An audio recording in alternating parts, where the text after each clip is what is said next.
Well, thank you so much for being on, Shannon. Welcome to Social Sessions. I would love if you kind of just gave everybody a little rundown who you are, a little bit about your business, how you got started, your little pitch, if you will. Yeah, well, thanks for having me. I'm stoked to be here.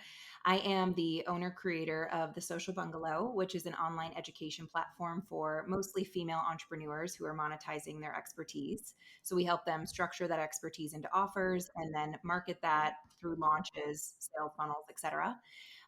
From there, we ended up seeing a lot of success and we were able to build out Bungalow Coffee, which is our brick and mortar coffee shop and cafe, which is now expanded into a third arm of catering, which has been great. So I am the owner of the Bungalow uh, Empire universe of adaptations, Yeah. but mostly in the online space That's so fun. I didn't know you had a coffee shop too. Where are you located? in Vegas. Yeah. So the coffee shop's downtown in the arts district, super fun and cool. That is so fun. Thanks. Yeah, it's really rooted for the work from home individual. We got like the highest speed of Wi-Fi, the larger tables, the deeper Yeah. booths. The Wi-Fi password is stay a while. We're like, we don't care if you camp, come and work and like make this your third space. Yeah, I love that. How did you end up kind of as a coach, kind of as a mentor for entrepreneurs? Like what was your background like before you started the Social Bungalow?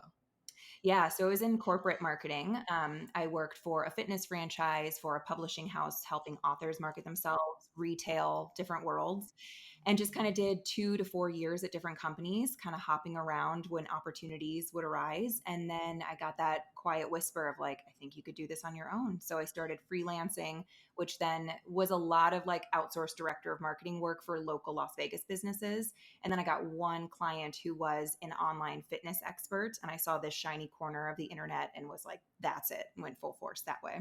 Yeah. Well, I love your content so much because I think you really break down like just insider business things really well, like very in a very understandable and digestible way. Like I think there's a lot of people who when they think about starting their own business, there's all these like words and jargon and things where you're like I have no idea what you're talking about and you do such a good job at explaining it and like I said making it very digestible so for people who are opening their business and becoming an entrepreneur and kind of on that first time journey like it's not as daunting. Hmm. Thank you. Yeah, I think my brain works in a way where I'm like, I cannot comprehend this until you synthesize it into exactly what I need to understand and break it down a certain way. And I learned that about myself in the corporate world. Somebody would explain a project to me, and I'd be like, what? Why? How? Where? And Yeah. just every little detail. And so, knowing how I learn and then how I think it's best to teach is how I try to break marketing down because funnels, like we could talk about that today, and they can be so techy and complicated and they can have all these differing terms to mean the same thing, and when you finally get down to the brass tacks of it, you're like, oh, a freebie and some emails to sell my offer, got it. Yeah. I'm glad you brought that up because that is something that I really want to talk to you about because I've seen a lot of your content about it, about evergreen funnels. Can you kind of break down what that is, like just to a normal person who's maybe never heard that term before? What exactly is an evergreen funnel? Yeah, it's if you are in, being a consumer and you opt into even a beauty brand's 10% off coupon, you enter your name and email, and then they email you in exchange and say, here's your coupon. And then typically they load you up with a bunch of emails from there trying to get you to buy their product. That is a sales funnel. And so the ability to utilize that for an online based business where you have coaching packages or service packages, courses, is I'm instead of giving you a coupon, going to give you a free resource to kind of flex my expertise and give you value. And then I'll email that over to you once you give me your address. And from there, we'll start to have a conversation via email that's very nurture forward. And then it pivots to be more sales forward, giving an opportunity to click to the sales page and buy the offer. It's just operating more from empathy and more of an educational and value driven journey to do it in that way. But it's the same in any industry. And if you call it a sales funnel or an evergreen funnel, it's just an ever enrolling automated system that has your back as a little sales foot soldier that anytime somebody opts in for your freebie, you know there's going to be a communication happening on the flip side that you don't have to manually do. Yeah. And when you say evergreen funnel, is that like, are you still heavily involved or is it a mostly automated process? Yeah, totally automated. So you utilize your email marketing software, ActiveCampaign, Flowdesk, ConvertKit, whichever one you have, they all do it. And when somebody gives you their name and their email on this opt-in form that you built through your email marketing software, I always call it a hello, my name is sticker that gets attached to them as a little subscriber. And it starts to list out Yeah. everything that they have with your business. So, hello, my name is Samantha, and I've opted in for your newsletter, and now I've opted in for your freebie, and now I've purchased your offer. And so we've got these little tags attached to them so we know who our people are and what to send to them. And we don't need to do that manually because the system says, oh, so and so, Samantha, has had this tag attached. Send her this series of emails that's already pre set up to detonate once this tag is attached. Yeah. Do you think in order for this to work, like so many for us, for example, we do like discovery calls and things like that, where it is still heavily on us to, have that conversation and be involved. Do you think in order for a funnel like this to work, you have to have some sort of a package or a service where you can remove yourself, or do you think it can still work when there does need to be like some sort of a consultation? Yeah, it's to introduce the terms tofu, mofu, bofu. Tofu is top of funnel, so that's the freebie. Middle of funnel, mofu is your email nurture sequence, and then bofu, bottom of funnel, is your sales sequence into your sales mechanism. And so, if your tofu and your mofu are the same, where you had some sort of free resource and nurture emails, we can kind of slice off the butt of the funnel and attach different butts, basically. And so you can say, all right, instead of me sending you straight to a sales page for you to buy now, I'm going to send you to an application. I'm going to send you to a Calendly to book a call. So you can swap out the different sales opportunity based off the offer type, depending on how you want to close that sale. And a lot of people start with calls and they are able to more manually control the communication to close the sale. And after a while, or they're getting close to capacity, they swap that out and they put a wait list in, or they swap that out and they do an application, or they swap that out and they make it buy now because they're like, it's $5,000 minimum. If you want to buy, you can go ahead and buy. I'm at capacity. I don't need to work as hard for this sale. So you can swap out your bottom of funnel call to action. For businesses, I know you mentioned you work with different types of businesses. Does it apply to mostly educations, like educational content, or do you do product-based companies? Do you do other companies? I do, if I'm building out a funnel for a client, I'm doing all online based businesses that can be service and coaching as well. But all of this is relevant to any industry. Yeah, I mean, you could have like a printer company who wants to sell the ability to send you a quote. And so their whole evergreen funnel is fill out this form and we're going to send your business a quote about our printers. If you are going about setting up a funnel, let's say you're working with a business or someone listening doesn't really have anything like that in place, how are you going about starting it? First, we're going to understand your client and then what the journey is for them to be ready. And so the biggest conversation is what's their current awareness level and what's that dire need that's on their mind related to the offer. I find a lot of times people talk a little too close to the solution because they have the curse of competency. You're an expert and you know what they need to do, Mhm. but that might not be in their terms yet. And so let's say somebody needs to upgrade their social media and you're saying, hey, your social is struggling because ultimately you're not utilizing these viral hooks and staying consistent. But in their mind, it's, oh, I just don't have enough people following me. And if I just had more people, then I'd be able to do this. And could be completely the opposite, Yeah. but for sake of example. And so you having a free resource that says, hey, here's how to grow your social media following, you give them some tips. And then from there, in the middle of funnel nurture sequence, you say, so now that I've solved that for you, and you can actually give me some time and attention on the real conversation we need to have because I closed that loop. If you have more people, what happens then? Are you consistent? Do you have the viral hooks? Do you actually have a strong strategy? And if you don't, here's what you would do about that. And here's how we can help you. And if you started just from, you don't have a strategy, here's how I can help, they might say, I think I'm okay. I've got a lot of courses and templates and stuff I've done before. If I just have more people, that's my problem. So when we figure out where their head's at, we can cater the journey to take them on that kind of emotional journey of building a bridge of demand that you're walking them across in a way that makes sense to them. So how do you recommend people figuring out their audience's issues? So I totally agree with you. I think when you are so in your business and in your offer, it's really hard to pull away, especially like you said, when you're the expert, everything kind of feels like common sense within your industry that you're like, I don't understand why you don't understand this. But how do business owners like put themselves into the mindset of their clients? And how do you recommend them getting like taking that step back? Mm-hmm. if you currently have clients, you're looking at them. I always say use your clients as your muses. Go back to their intake form. What did they say at the time of them being at that point of prior to working with you? Do market research into your audience through surveys, through polls on social media. Test out different subject lines in your email. See what's getting opened more. And if you don't yet have an audience and clients and you're trying to figure this out, then go into the Facebook groups where your people are hanging out, the forums, see what words they're saying, what questions they're asking.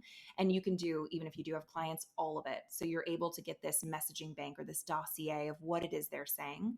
And when you've got this to kind of pull from and test out in your content, your ability to see what they're responding to very quickly, it's your own rapid testing process on your organic content. You might know that you're saying the same thing three different ways, but the different hook you attach to it is the one that's really going to be the most resonant for them. And then there's potentially your freebie that kicks off the funnel because that's the one that's gone over best. Yeah, I love that. There's so many different ways that you can pull that information, but I'm glad you went over that. I do want to talk about how content plays a part into this funnel. That feels very like top of it, right? That's how you're really gathering the people that you want to talk to. How do you go about, like, what is your content creation kind of strategy? Is it something that it's kind of like last on the list, or do you prioritize it, like for your business or even for your clients? Where do you put, content in your prioritization? Yeah, it's a top priority, but in function of creation, I do it last within the marketing plan. And I think something that trips business owners up is that they try to do it first and then they are shoehorning the rest of the marketing strategy into this content plan they've already made versus letting the marketing strategy live. And then the content is then a reinforcement of that strategy. So I usually start in this online space with making their annual sales plan. And so we know when we're live launching versus when we're just driving towards that funnel. So different spikes and focuses of ways we're selling the offer. And if we are ramping up, doing a campaign for a live launch of one of the products, then we're going to be centralizing the content towards that ramp up. The ramp up might have a free resource, so we're list building and we're warming them up. It might have a live masterclass, so we can get our expertise out there and open up cart with bonuses. And so I want the content to not just prime, announce, and then remind people to grab those freebies along the way to the open cart. I want it to also have these different thought reversal conversations so that we are continually showing them what's possible when they do things a different way, i.e., the solution of the offer. And I might attach a call to action to the back of that piece of content that's related to freebie number one for list building. And then when I'm moving into the masterclass era, 3 weeks later, the call to action on the back of this value piece of content is for the masterclass. And then we move into open cart and the call to action is for the offer itself. So I'm going to base it off of what are we selling and how are we using our content to drive sales, but I need to know the sales plan first.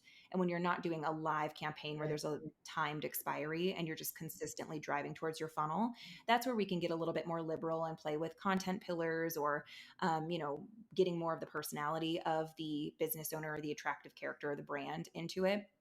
But my main goal is I want you to opt in for the freebie that detonates the funnel. Because if I can get you to do that, I know it's all automated for you to buy something from me from there. We kind of covered that, like, top of the funnel, right? You get them to, let's say you get them to download the freebie. And like you said, it's automated, but how are you kind of nurturing that lead through automation? Because I think sometimes people are also nervous about just the term automation, where it's like, oh no, they need to get to know me. That's where that personal connection comes into play. So how do you kind of avoid that and nurture while still automating? Does that make sense? Yeah, I think it's just mindset because it's the same copy that you would send out if you did it and typed it in real time or if you did it and it was scheduled. So automation isn't that we're pulling in a ton of AI, chat GPT, automated bots to answer questions. It's still your great quality email from you. It could have a picture inside of it. It could have a video inside of it, whatever you want. But the email that you might manually type and send on a Tuesday as you're rushing around to get it done versus the one that you thoughtfully curate and then schedule in this automated series, it's the same content. So it's still going to have your flair in it. Okay, let's talk a little bit about expanding your business, because I think there's a lot of people who have started their business and they feel maybe a little bit stuck, right? They want to expand, but they don't really know how to. So, what are some things that you think people definitely need to have in place before they think about expanding? Expansion is typically I want to expand my revenue, of course, but I think the other thing that needs to be in the mix is I want to expand my freedom. And the reason why we got into business most times is we wanted freedom, and not to say we didn't want to work hard, but we wanted schedule autonomy. We didn't want to have to be in somebody else's office every day doing it their way. And a lot of times we get into business, we experience that freedom. It's a lot of work, but then we try to scale and we scale ourselves right on out of that. And we also scale ourselves into work that we don't love doing, such as now I've become a people manager and I'm just constantly editing and curating their work, and I'm not even doing some of the work that I love and or working with the clients that I love, if that's the goal. And so I would say it is one part, where are we going and why are we going there? It's another part, what's your power zone and what do you want to be working on and what do you want your schedule to look like, and making sure that we're building an infrastructure that supports that, instead of trying to rigidly follow some business in a box schedule that somebody else put together for you. So if you're somebody with let's say an expertise where you're a service provider and you want to scale with more autonomy to where you're just increasing revenue and you're not increasing workload, i.e. you don't want to scale to an agency, you might maintain done for you copywriting or done for you design in your highest level, add on some VIP days, then you add on a group program where you're helping designers better curate their experience, then you add on a course where you're helping people learn how to define their brand, you add on templates that are done for you, brands in a box or Canva templates. So you've got all these choices to where you are selling something that's upfront work for you to create, but once you sell it passively, you don't need to fulfill. Then you've got the group program, so you're helping many more people, making more money. It's in a pop-up capacity, group style, in a cohort, so that's on and off. And then you look at yourself in your service providing and you say, wow, I got to the point where I'm making double the amount, I'm working less, and I get to work with maybe 5 aligned clients per quarter in the way that feels better to me. Versus the other service provider might say, no, I want the agency. I want to be the art director. I want to have people underneath me. I want to go be prospecting for clientele, building out some of the marketing, working with a larger scale team. And in that instance, does it make sense for them to have these small fry offers that they need to dual wield in the marketing and have their clientele confused of like, do I do it myself or do you do it for me? Maybe not. Yeah. So it Yeah. scales up in a different way. So anything that they need to have foundationally would be a well-structured offer that gets results. I would say back-end systems that support them, and then an audience of people that they know they can continually tap into their warm audience and continue to scale from there. I think when people like this, I'm going to be honest, I feel like this is something that we struggle with sometimes too, is you'll get people to like sign up for your freebie or you'll get that top of the funnel type of situation, but then they struggle with the nurturing part. What are some things that you see going wrong there, like common issues, and kind of how to fix that? Okay. I would say the first thing that we look at is all of that email open rate data, and we see if any of them are dripping down. So it could be on average, you're seeing a 40% open rate, and then one of them is at, 15, 20%. I would start with the triage of that one piece. And you just kind of start with your blind spots and then see how that optimizes it across the board. And typically, the reason why something can be lower is everybody's first guess is that it's the subject line, but a lot of times it's coming too close on the heels of the previous email, and they just didn't have a chance to open it because it was coming too fast. And if things come at them that are valuable too quickly and they have too many things that have backstocked, they know they have stuff to read, they're feeling behind, they're not feeling good and like they're on top of it. And it makes them feel like you have fed me and I am full. I'm not hungry. So by the time you present your offer, I don't have Yeah. anything else I need to invest in just yet.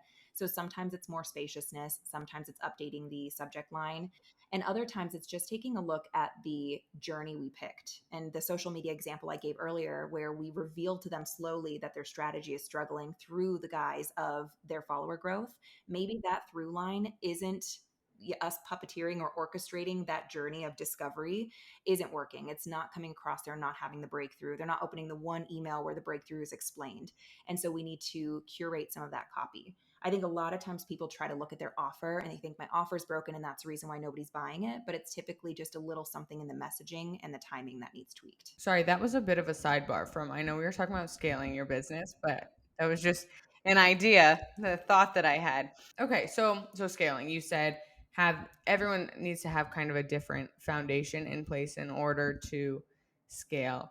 How do you kind of recommend, I guess this is almost more of a time management question, but how do you recommend that business owners would maybe go about working their way into scaling without feeling overwhelmed? Because I think sometimes they have these big goals or these big dreams, and maybe they have the foundation in place, but they don't know how to take that next step, whether it's a new offer or it's hiring a new person or whatever it is.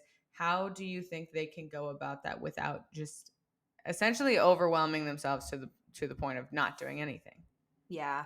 Overwhelm is so interesting because we all experience it and we will continue to experience it. And people ask me that, let's say I'm selling one of my courses and they're like, okay, this is sounding great. I need to go through, consume it, create it, see the result from it. I have work to do now. How do I stop myself from being overwhelmed? I'm like, you just get in and you do it. And I think all of us know that too. I don't really have Yeah. like the magical answer to overwhelm. It's like you got to get in and you got to do it. I think the best way to set yourself up for success is looking at your most leveraged order of operations. So you're getting yourself a little win, like gamify the process for you. Say, all right, if I do these 6 things in this order, I'll get this thing done and then I can see something live and that's going to clear some things up for me versus building it in a different way, just making up an arbitrary project. And when I can see this and I have something I could either show my audience, get feedback on, prove to my investors, whatever that looks like, start curating a wait list. That is going to make me feel like I'm in this project. And I also have public accountability if I bring other people into it. So I'm going to build for this and then I'm going to work on that. And once you get into it, once you're aware of it and you've got a sketch going, then it starts to feel really good to execute on a project for most of us, that I think there's Yeah. nothing to it but to do it. I also am curious in terms of like launching something. I know you talked about having kind of that annual map, right? Of launching and offers and everything like that.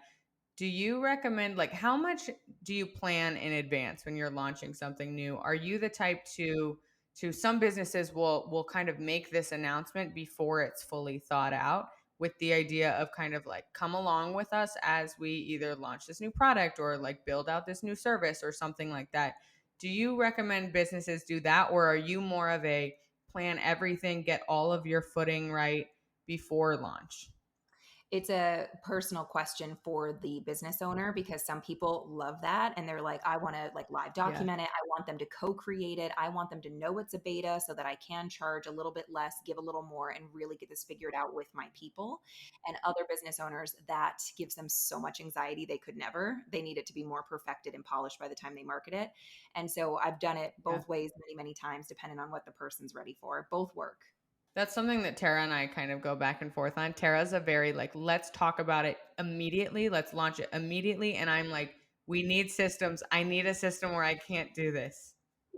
Yep. Different personalities for sure. Well, what are some things that like within your clientele even? What are some of the main issues that you notice just within business owners as a whole? Like I know that's very vague and that's very broad, but are there any like specific issues or specific problems that you think that they run into a lot? Probably shiny object syndrome and grass is Yeah. greener. That whole process of just, and all of us are guilty of it. We are consistently, business ownership is, yes, I have a skill set. However, I am monetizing this skill set in a way where I only have part of the map, but I'm driving across country. And so I can get myself to Texas and I don't really know how to go the rest of the way. But if I can get to Texas, I Yeah. can talk to people along the way and maybe then I can get myself to, insert state here. And so the ability for you to get in and go, and as you're chugging along this path, somebody will pop up and say, hey, if you went this way, there's a great shortcut. So you take that shortcut. Now you're in somewhere you don't know. Oh, well, to get back to it, just get so messy. And sometimes those shortcuts are truly shortcuts and they're the best thing that could have ever happened to your business. And sometimes you're like, dang, if I had not gone off course, I wouldn't be in this really wonky state where I now have this spaghetti bowl. So I Yeah. don't begrudge or judge anybody, myself included, for shiny object because a lot of times it's not knowing what you don't know and then you uncover something as you're going. But being able to try and be as discerning as possible to say, this is intriguing to me. I'm going to explore and research it a bit more, maybe invest in a power hour with someone to understand how this could look for my business, and then have the discernment to make a decision on if this fits into my larger vision or if I'm just going to be yanking the whole team in a completely different direction, trying to turn this whole cruise ship versus where we were a speedboat moving efficiently previously. Yeah. So that brings up a good question, actually. That let's say you want a power hour, you want a mentor. There are an insane amount of people online telling you that they are experts and telling you what you should do. How do you kind of decipher like who you should actually take advice from in terms of your business? Because there's so many people that maybe found success within their business or within their social media alone, and they think that gives them enough expertise or enough credentials to tell anybody how to run their business. Yeah, and that's the point that I would make, the answer that I would give is, have they done it for other people, and have they done it in different adaptations for other people? Because there's nothing wrong with learning something, doing it, getting a great result for yourself, and then teaching that exact process to someone else. But that only goes so far for so many, because then you end up with different personalities, goals, offer types, no matter the niche. Yeah. And so in that process, you need to know that somebody's flexed their expertise in many different lockups to where they could help you in your unique situation, number one. So results speak for themselves. Success leaves clues. So you're looking at their lifestyle, you're looking at what they're working on and how they're selling. And I would say then it's also just your own discernment as you are in your industry, or you're looking at, this new pop-up tactic, doing a little bit of research to see what the others are saying. And after you read a couple of posts, a couple of emails, which one's resonating in the way where you say, all right, this person, I think they know their stuff, number one. And also, I think I like them. Like the ability to have that likability to where I think we're going to Yeah.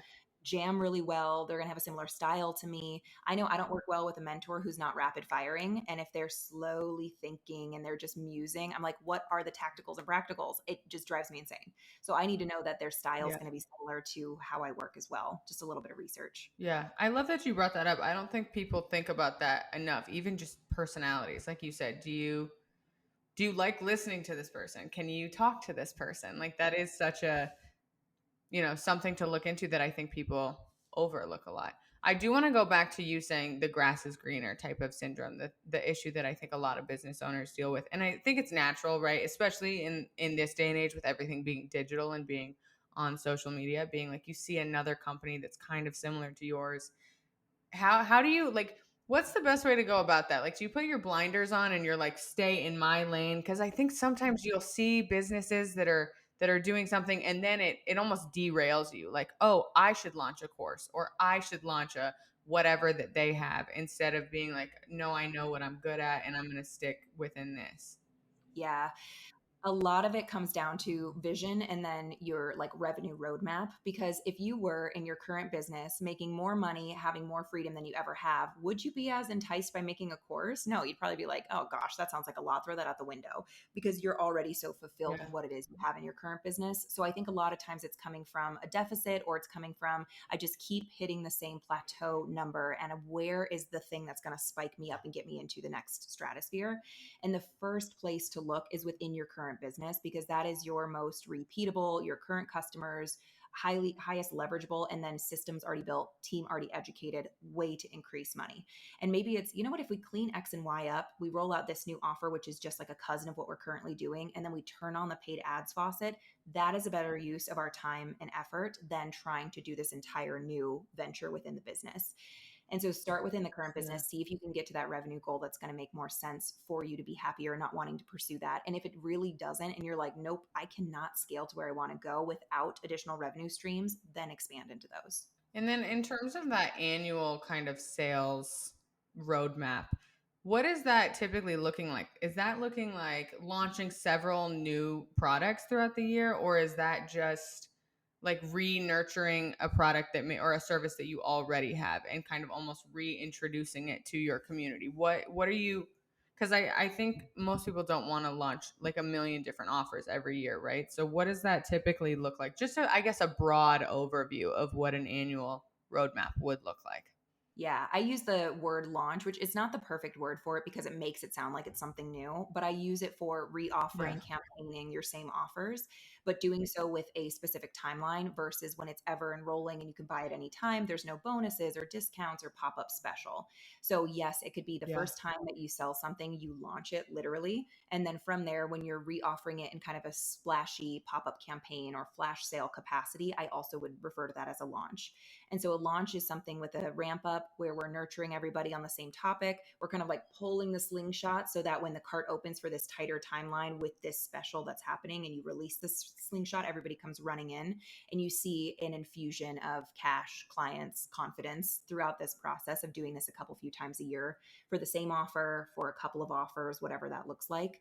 And then when you're not doing that, which is just the shaking of the tree and like a nice infusion of cash, you're then ever enrolling for the other offers from there. Oh, I love that. And when you are kind of doing these launches throughout the year, are you, once that timeline is up, are you closing the doors? Is it not an offer? Like, are you kind of doing almost limited drops, but with services? Or is it something that's still available?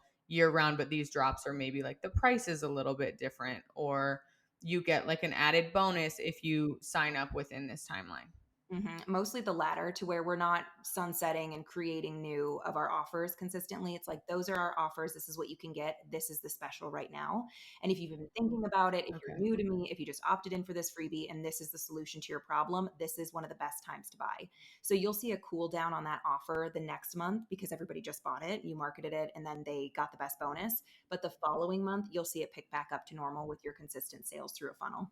Cool. Well, I love all of that. That really is, those are all the questions that I have. Is there anything that you wanted to talk about, something that's burning on your mind? Or Tara, did you have any questions? I love it.